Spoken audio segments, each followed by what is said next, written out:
प्रिय विद्यार्थियों, कल हिंदी का पेपर है तो अच्छी तरह से देना। तैयारी आपकी अच्छी है।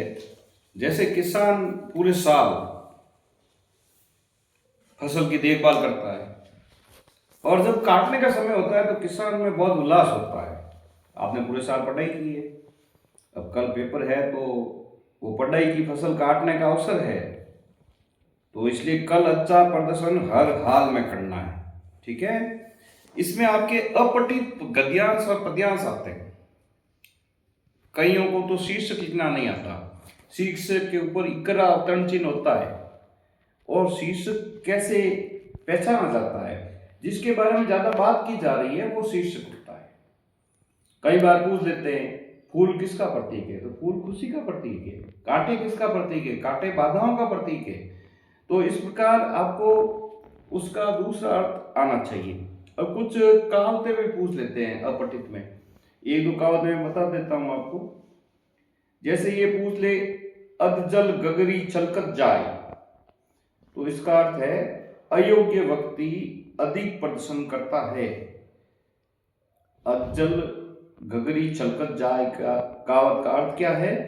अयोग्य व्यक्ति अधिक प्रदर्शन करता है। यह अपठित में पूछ सकते हैं। अगला है ऊंट के मुंह में जीरा, यानी अधिक जरूरतमंद को कम देना, यानी ज्यादा की जरूरत है और कम मिले तो उसे कहते हैं ऊंट के मुंह में जीरा।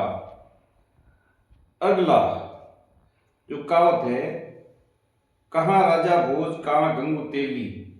अब यहां एक गलती कर रहे हैं, आज तक गंगू को तेली मान रहे हैं, तेली जाति का मान रहे हैं। राजा भोज एक राजा था, गंगू भी एक राजा था और तेली भी एक राजा था, यानी दो राजा एक तरफ थे, राजा भोज एक तरफ थे। दोनों के बीच लड़ाई हुई, राजा भोज जीत गया। गंगू गांगे वंश का था, तेली तेले वंश का था। इसका कहावत का जो अर्थ है, अतुलनीय तुलना करना, यानी दोनों में बहुत अंतर है, उनके बीच आप तुलना कर रहे हो। अगली कहावत है, बहुत महत्वपूर्ण है, आए थे हरि भजन को ओटन लगे कपास। ये कहावत पूछ सकते हैं, कहीं ना कहीं आ जाएगी तो बीच में। आए थे हरि भजन को ओटन लगे कपास, वास्तविक कार्य छोड़कर दूसरा कार्य करना। ये कुछ कहावतें थी। एक कहावत और है जो महत्वपूर्ण है, चौबे गए चब्बे बनने डूबे ही रह गए। चौबे गए चब्बे बनने डूबे ही रह गए।